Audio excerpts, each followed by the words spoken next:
Na mkiwa kambini na mpaka leo nasema ile sitoisahau, ile ilikuwa ni kiboko. Changamoto hiyo sitoisahau. Nilikuwa Vigwaza. Nakumbuka nilikuwa Vigwaza, changamoto ilikuwa kwanza mimi mwenyewe nilisusa.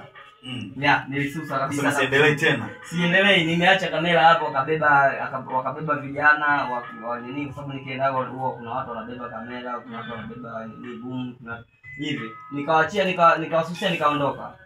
Lakini ile kazi haijawa yangu. Ile kazi nilipewa, lakini pia nilisusa kwa sababu msanii unamwambia yani hata kukohoa. Yani mtu ajui kwa sababu yuko mbele ya kamera. Yani kwamba na hivyo sijajua. Anatetemeka. Anatetemeka. Unajua kamera izoeleki wanasema. Na unajua nini madam? Samani kidogo kama nitakuwa against, lakini mpaka kwa sababu mimi mwenyewe unajua mpaka namuuliza, kuna baadhi ya maswali mwenyewe anaona namuuliza na yeye ndipo.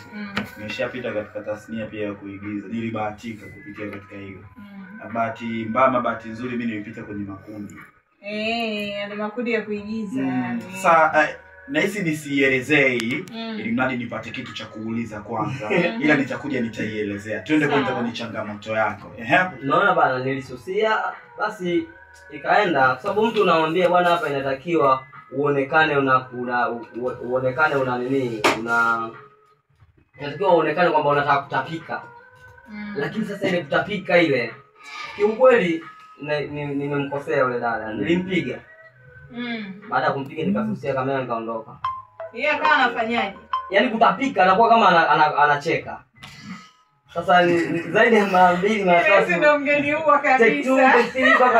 Unakuwa kiukweli nilivuruga kwa sababu muda unaenda. Kabisa na kazi inakula sana. Kazi inapoa kwa sababu unatakiwa amini shoot ni edit. Unatamani kumuona mtu ambaye unamdirect anaelewa, yani awe anaeleweka, anafanya haraka haraka. Ya, hii